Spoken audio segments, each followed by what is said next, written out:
Yo, yo, what's the word? Yep. We locked in with MadFlava right now. Yes, sir.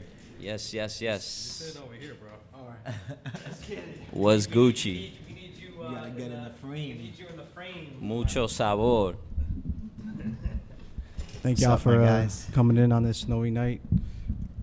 Yeah, thank you for having us, bro. Yeah, thank you for the invite, guys. Super excited to be here. First question: how did you get the name MadFlava? Because when I hear that, I think of MadFlava in your ear. The old Craig Mack song. Yeah. That's where it's from. No, it's not, but I feel like it might have had some influence on it. For sure. Yeah, when we first like connected, we would have a bunch of brainstorming sessions at his old office, and I was a big Mac Miller fan, so I don't know if you guys ever listened to that Kids album. He has a track. It's like an interlude. It samples Kids 1995, the film. Oh, the movie. Yeah, and there's a scene where Casper is like Casper, mad Family flavor, heavy Ghost. flow. Oh, okay. And he samples that on the track. So yeah, I just tossed the name out there. We had like fucking So many names, yeah. 15 names, Yeah. 20 names, and we Yeah. kind of just kept chopping it down. And What were the other Yeah. candidates? There's so many Yeah, I random can't names. even Yeah, remember them, to be I honest. think because MadFlava just encompassed like who we were as like people. You know what I'm saying? Jeremy being a different background, coming from a different place in New York City. Me and Zen, who's also part of MadFlava NYC, and GC. Yeah, we just figured that name was just something that resonated with us, and it made sense. You know, it just made sense. yeah, it kind of like encapsulates the different vibes that we all bring to the For team. sure. So tell the people like who you guys are, where you're from, like what you're about, like how long you've been doing this, just to give everybody kind of a background and anybody watching and listening. So. Sure. Yeah, my name is Veecio, aka Fuego Ferrari. Yeah, I'm from Queens, and I was born in Los Angeles. Moved to New York, Queens, at the age of 3, and just been here posted since then. You know, I got my roots here, got my family here. I'm a father of a 1.5-year-old, married. And yeah, you know, as far as just a DJing career, I started rather late. You know, I think I started when I was 31 or 32. I'm 39 right now. And once I started, it just, I just loved it. You know, I just felt like I needed to just go hard. And speaking of going hard, you know, that's how the sound that I wanted to push out was going to be. You know, like I wanted to push out like a solid, hard sound, you know, whether it be house, techno, drum and bass. I like wave music too. I also like a lot of reggaeton, of course. Hip hop is the foundation, and of course Latin roots. You know, like that's definitely what makes me and defines my sound as far as just being a DJ and a producer. Fire. Well said. Yeah. Yeah, bro. I'm Jeremy Giros, one of the founders of MadFlava, along with my boy David, GC, and Zen. Born and raised New Yorker from Uptown, Dykeman, Wash Heights. What's up? Yeah, man. I've been DJing for like 10 years. But seriously or professionally with these guys since like 2019. Facts. Yeah, it's been a fucking journey, bro. But yeah, we're here. I play a lot of like different stuff. Right now I've been leaning a lot towards like 90s house, soul, funk, disco, like heavily on that stuff, the classics. Yeah. Sick. Talk to us about your production, because I know last time I pulled up on you guys at the Lot Radio, you guys fucking absolutely smashed it. And it was so much fun, and I got to learn so much about you guys, and just about your production as well, your style, and like you guys played all these unreleased tracks, and I've been like patiently waiting like on the other end. I'm like, when are these guys gonna drop these tracks? And talk to us about the music. Yeah, bro. It's been an interesting journey. Like when we first started, we initially got our buzz by putting out these edit tapes, and we gained some traction. A couple things happened along the way, and we kind of took a step back from music. But yeah, bro, we haven't released anything since like maybe 2022, 2021, and Right. dude, we've just been sitting on like 3 years of music. Right. Just plotting, Right. scheming, trying Yeah. to figure out the best game plan, like how to go about getting these records out without kind of just releasing them to the void and like, Right. nothing happening. So that's been where we're at regarding like future releases and stuff. We have some stuff in the works, we've been talking about a compilation album for like the last year already, and involving like all the homies that we've kind of built connections with throughout the years, especially like within the last 2 years. We also have like an original album that we want to put out. Oh, nice. With a few tracks like from all of us, and then a couple collaboration tracks. So just trying to figure it out, bro. Yeah, for sure. This guy got some heat too. I'm sure you want to talk about that. I mean, I feel it's like a gift and a curse with us. It's 4 of us. We got so many ideas. We always talk about the ideas. We always talk about like the projects that we want to do. But it's definitely timing for us. Like we definitely feel that if the timing's not right, then there's no pressure. We're not like we're not really trying to please anybody except mainly ourselves. Because we're just trying to deliver some good music.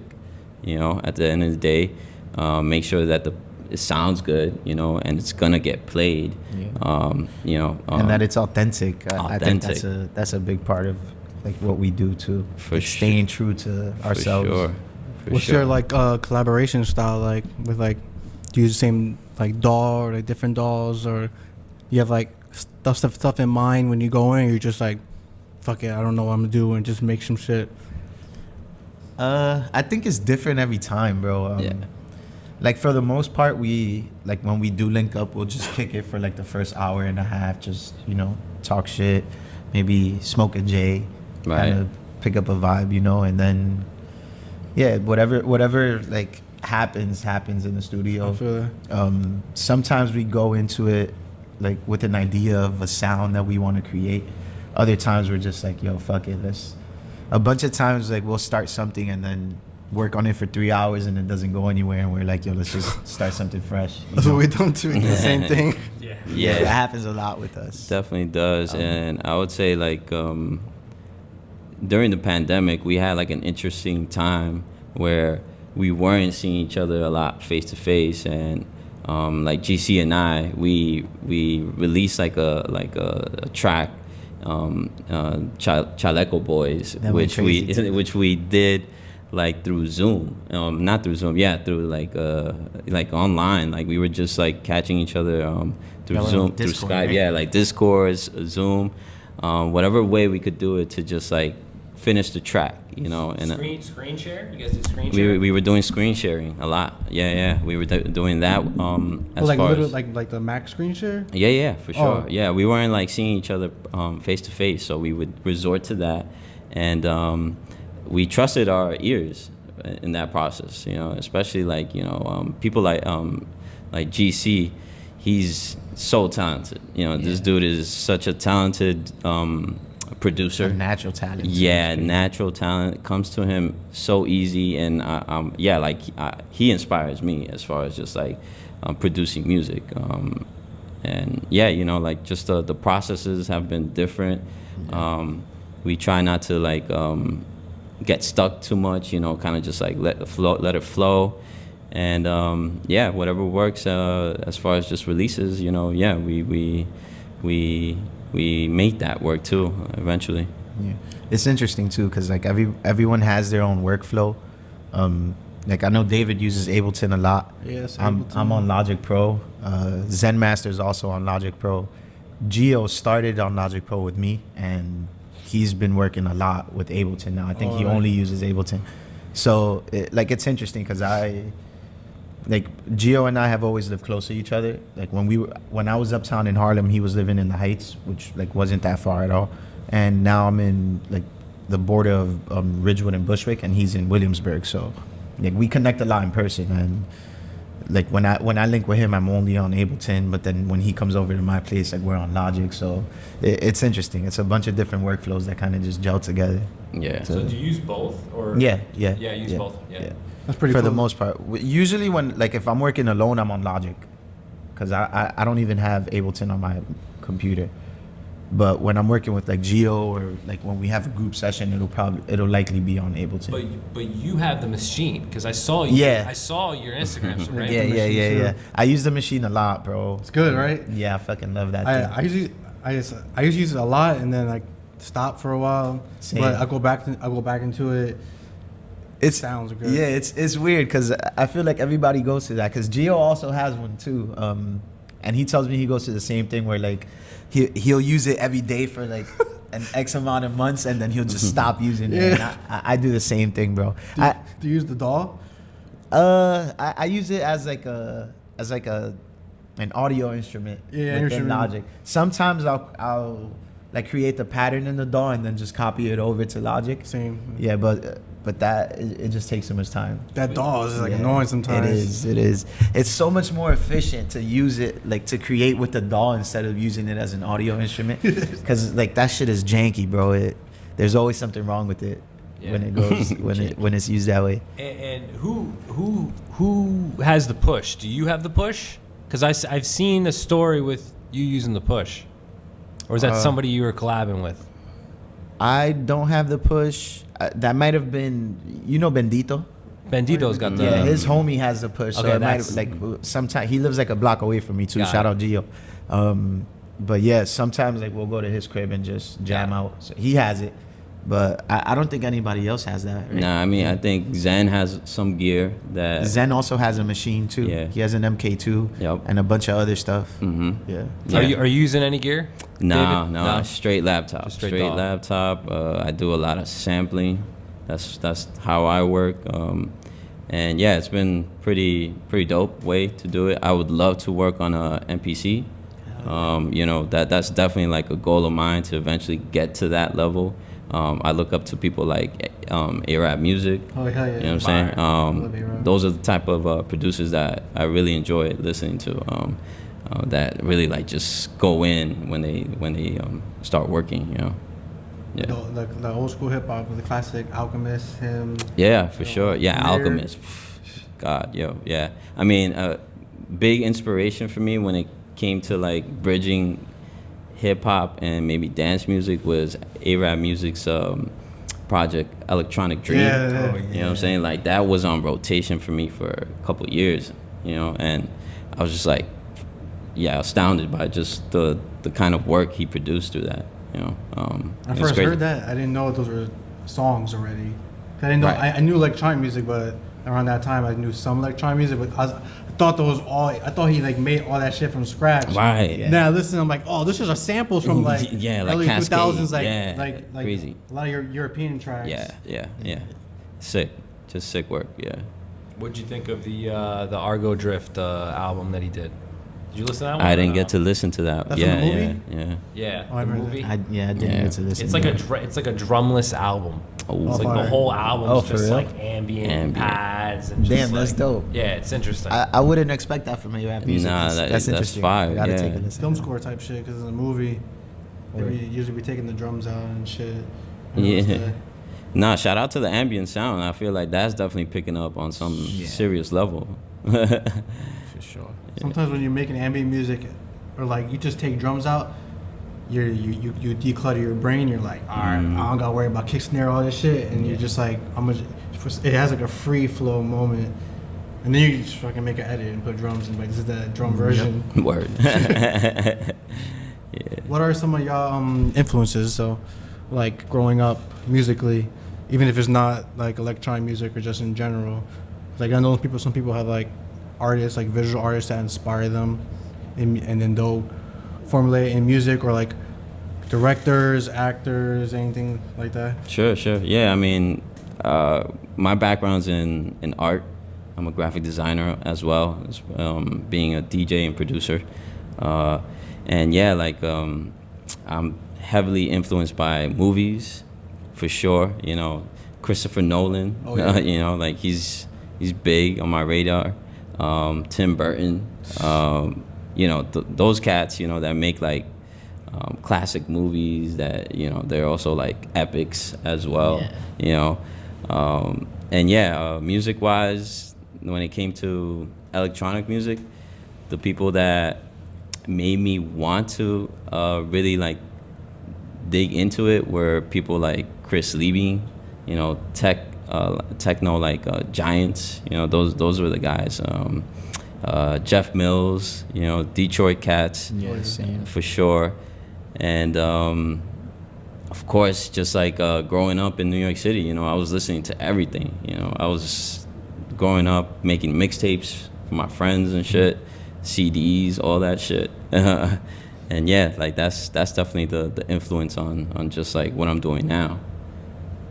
Yeah, same. I think I was like introduced to the sound that we have now through the same route, like the heavy hitting techno guys. A lot of the 90s like OG New York dudes too. Obviously Masters at Work is huge. I take a lot of inspiration from dudes like Stevie Wonder. Like that's one of my favorite artists of all time. But shit, growing up, dance hall, like reggae, a lot of reggaeton, you know, like especially the early stuff, like early 2000 stuff, like that those are like my early years in music, bro. So That's when that shit blew up, like in America. Yeah. I feel like, Yeah. like Dago and Don Omar. Oh, yeah, and for sure. Wisin Yandel. yeah, bro. I remember like my fifth grade, like when I graduated, we had a prom. And they let us throw an after party, bro. And we were like 11 years old. Straight up at Yando in the party, bro. Like 11-year-old kids. I was doing that with like a 3XT. Yeah, it was the funniest shit, bro. Galaxy T. yeah, Galaxy. Yeah, Massive Galaxy tees. tees, bro. Yeah, bring that back. Yeah.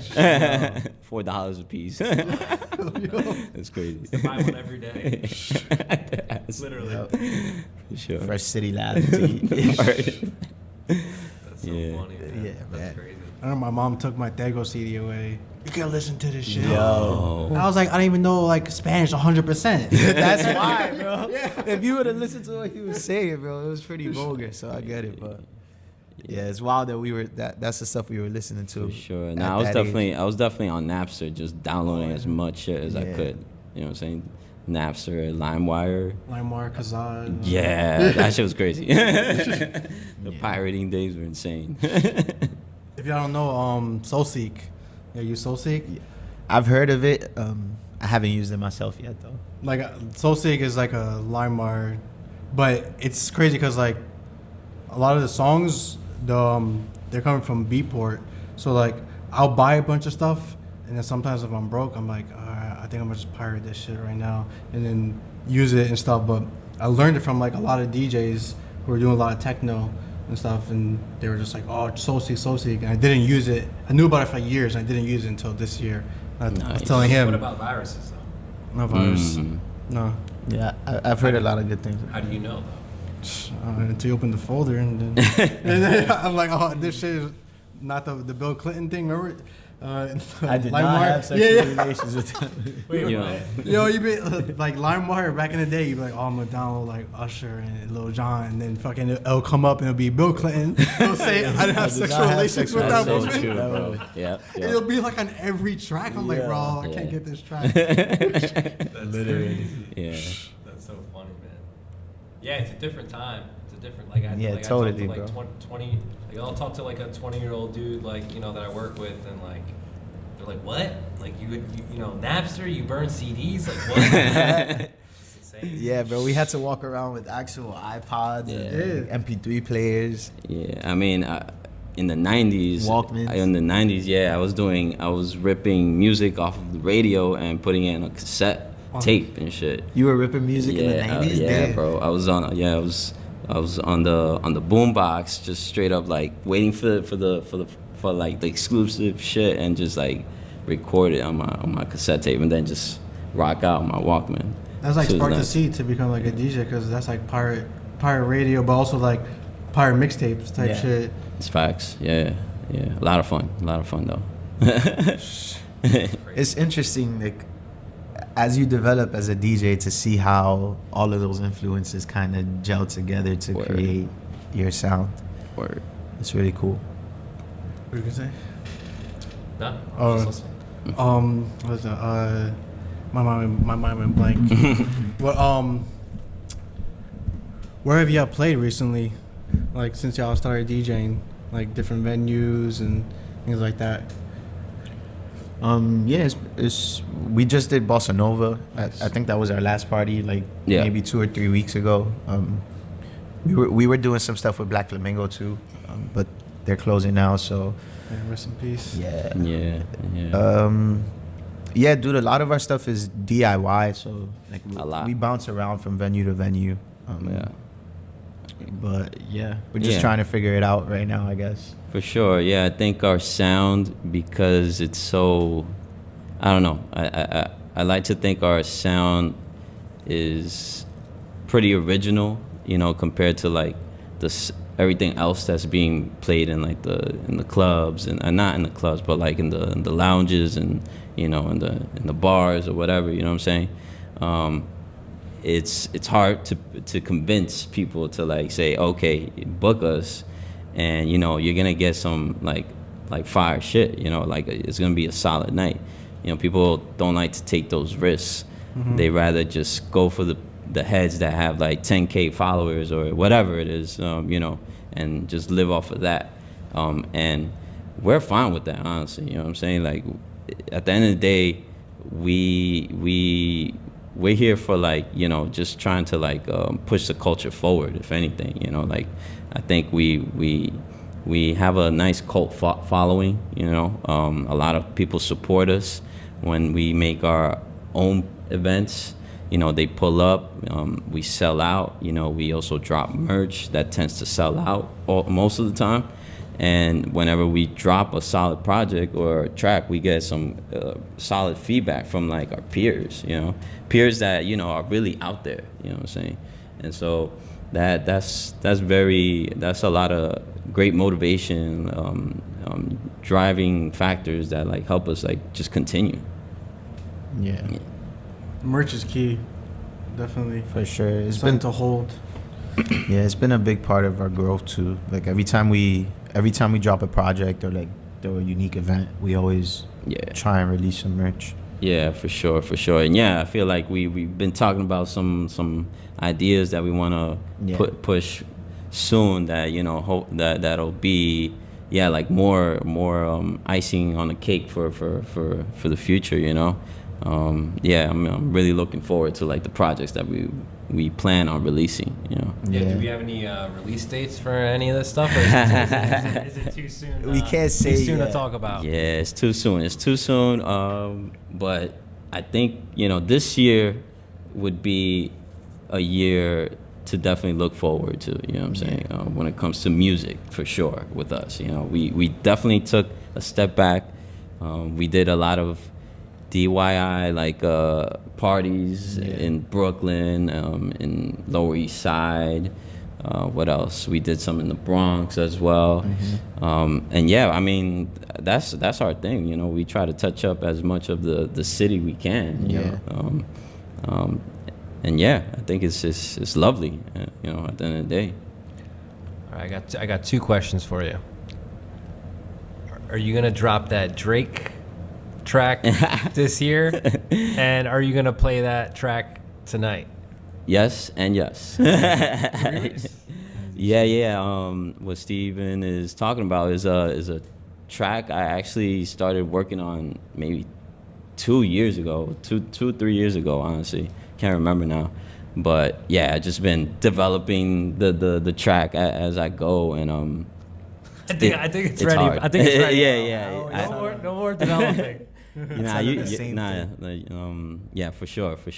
I'm not trying to sit on the music too long. You know, it's definitely something that I try to work through with my with being a perfectionist or whatever it is. You know, just releasing it, just let the people hear it, that's definitely the move for sure. And I got a question for Jeremy. Jeremy, are you playing? I'm not sure if this track was yours or not, but I was in the whip with Benji one night last year. I drove him home. We were at Nowadays. It was like 3 a.m., 4 a.m. We saw Gerd Jansen, and I drove him home, and we were playing some tracks for each other, and he played a track for me that I think you collabed with him on, and I think it was it's a Sade edit. Oh, is that you? Yeah, that was me and Benji. Yeah? Yeah. You gonna play that tonight? It's not done yet. Okay. Well, it depends on where we go, because it's like a really slow paced house, like soulful house track. So yeah, if the vibe calls for it, I might toss it in there. Cool. Yes, it was a good track. Thank you, bro. Thank you. From what I remember, I was also really fucking high, and it was 4 a.m. It's a good track, bro. Me and Benji and I, we kind of link up every now and then and try and work on some stuff whenever we can. That's one of the better tracks that have come out of those sessions for sure. Definitely one of our favorites. Yeah, no, I mean any Sade edit is fucking Exactly. fire. But you guys, it was cool. I could tell that you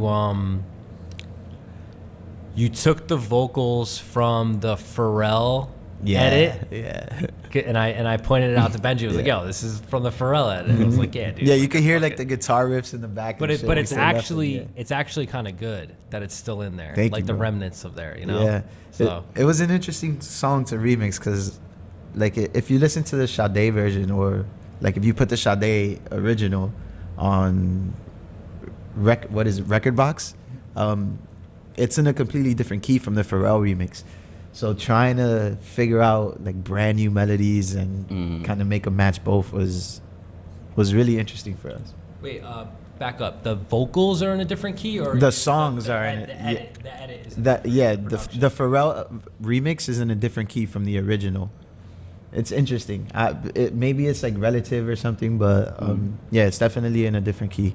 So it was an interesting track to try and flip, and especially create original melodies and try and shape the drums around it. But it was cool. It was really fun. I like how it came out. Nice. When y'all making edits, are you doing stem separation, or are you just taking the original, throwing it in, cutting low end? No, we definitely do stem separation as best as we can. Yeah. Yeah. We try, unless we find an acapella or something. True. Yeah. Right. That's ideal, but Yeah. Word. Yeah, I think just less is more type of vibe. I really like to just find some ill sample. It could be so short, but that's just gonna carry the whole track. After a certain point, rather than just throwing the whole acapella on top of a couple beats and stuff. That's definitely not the vibe for my sound. You know what I'm saying? But yeah, I think I think it's that sampling, sort of a foundation that I really enjoy.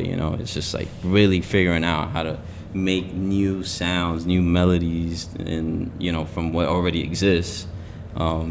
And yeah, I'm sure that'll be super helpful once I'm really going in on some original shit. So yeah, that's definitely the flow of things. The edits can build the traffic to the original stuff. I noticed. yeah, that's how it's been happening with us, bro. It's I think we got to give all the credit to the edits. For sure. And obviously the parties, they've been growing a lot, especially recently. But yeah, the buzz that we have and the recognition from other DJs has been 100% the edits for us. Yeah, for sure. And that was a big part of our growth. But I'm excited for the original stuff that we already are cooking up. For sure. We definitely have some original tracks with some original vocals. Oh, nice. It's just all about the timing. We were definitely sitting on some gems. Jeremy got to play a couple of those tracks last year, a couple gigs, and they always went off. Yeah. They always went off, and me and GC, we started working on an original track also about a year ago, and it's a matter of time till we start like wrapping it up. And shout outs to Zen. Zen's definitely the proper dude for creating some like very original melodies. Yeah. Dude's nice with the keys. Yeah, For Zen sure. is different. Yeah. What's been your favorite spot to spin at or throw a party?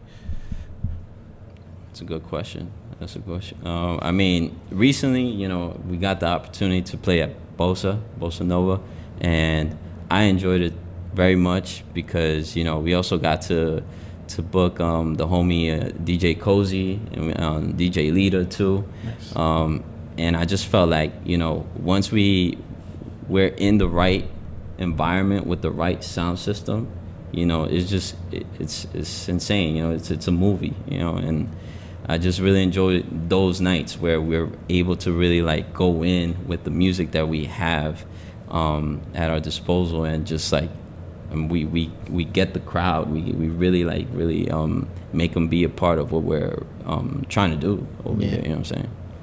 Yeah, what we've been doing at Black Flamingo has been like a lot of fun recently too. We've done some really, really cool shit there. All of them have been like wall to wall. The crowd is always so receptive there. Like the homies always show up, and like it's super interactive. The space is great. The staff is amazing. Yeah, I had a lot of fun personally. I think, especially recently, I'm gonna say Black Flamingo for me. Flamingo. Well, you play there a lot. I've played there a few times, especially recently. Shout out to Benji. Toribio has also blessed it. The last time I played there in December, Toribio actually hit me up and asked to play, like super random, bro, like 4 days before the night. So I had like fucking 24 hours to put a party together, line up, come up with a flyer and everything. But yeah, it always turns out great. It always turns out amazing. The parties are always like super fun. All right, I got one for you. Jeremy, you ready? What's the word? How about the guy at when I went to go see you and Benji play at Make Believe, and how about the guy trying to give you $200 to you and Benji, and it was making me so uncomfortable watching that. Bro, he was like trying to give you money. He was like, play my song, play my like. That what? was such a funny fucking. Can you give song? us? No, what was it? He kept requesting like bro, they were like the craziest. I can't even tell you what it was, bro. Like 06 hip hop shit, like the wildest shit, and like that's not even how he went about it. Like at first he just walks up to the booth, right, and like I saw him already because he bought a bottle and he was with like 3 or 4 girls, and like he just walks up to the DJ booth and he hands me $100 and he hands Benji $100 and he walks off. So we're like, oh shit. We're like, okay, we just got tipped $100. Let's go.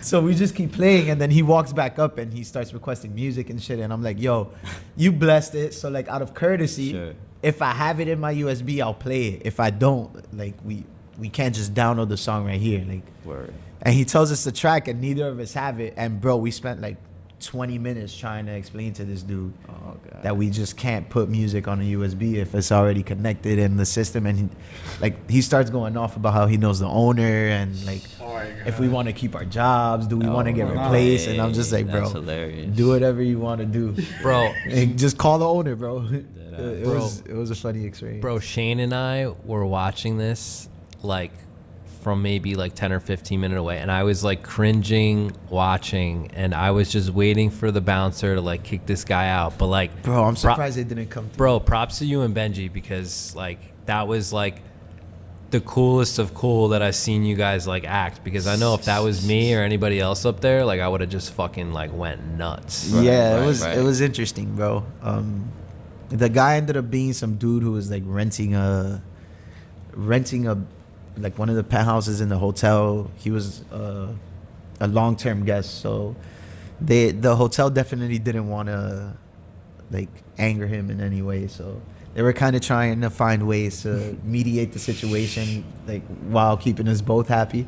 So it was interesting, but yeah, that dude like ended up getting into it, or he got into it with like some of my friends, and Like, yeah, it was just a weird situation. He was just throwing his ego all over the place. Yeah, no. The shit you have to deal with in New York, bro, as a DJ. No, that was a fun night though. Like, you know, Right. just set that aside. That was really, really fun. That was Thanks, good. bro. That was good vibes for sure. Yeah, I had a lot of fun that night. That place is cool. What are y'all gonna spin tonight? Good question. Good question. I mean, I got a lot of tracks from close homies, close producer homies that I definitely want to play. Got some of our tracks cleaned up. 2 tracks of that I've been working on, and yeah, let's see where it goes today. Yeah, I want to toss in some like edits, maybe a few original stuff that I've been working on. Word. Yeah, if I can make, I want to hear that Drake track. I want to hear that Sade track. Swing me $200 though. Right? You can make all the requests you That's want, a good bro. one. I might have to take a loan out for that. Just give it to him first. Yeah, don't say anything. Just walk over and hand Tell the me, money. bro.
try to make it as brief as possible.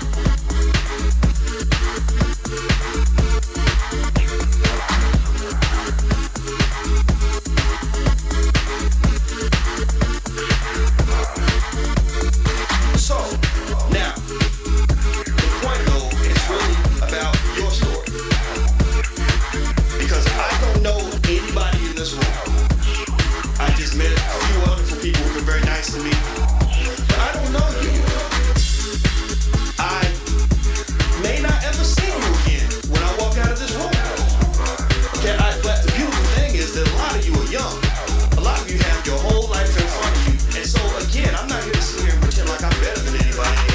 I'll try to make it as brief as possible.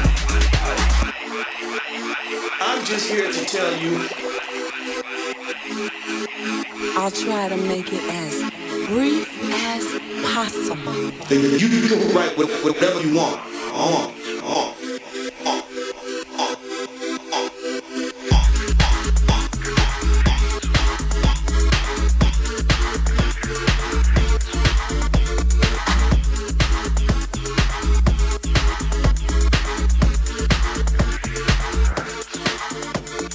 Tell me that was something less than what I feel like maybe I was meant to be. And so again, I'm not here to sit here and pretend like I'm better than anybody. I'll try to make it as brief as possible.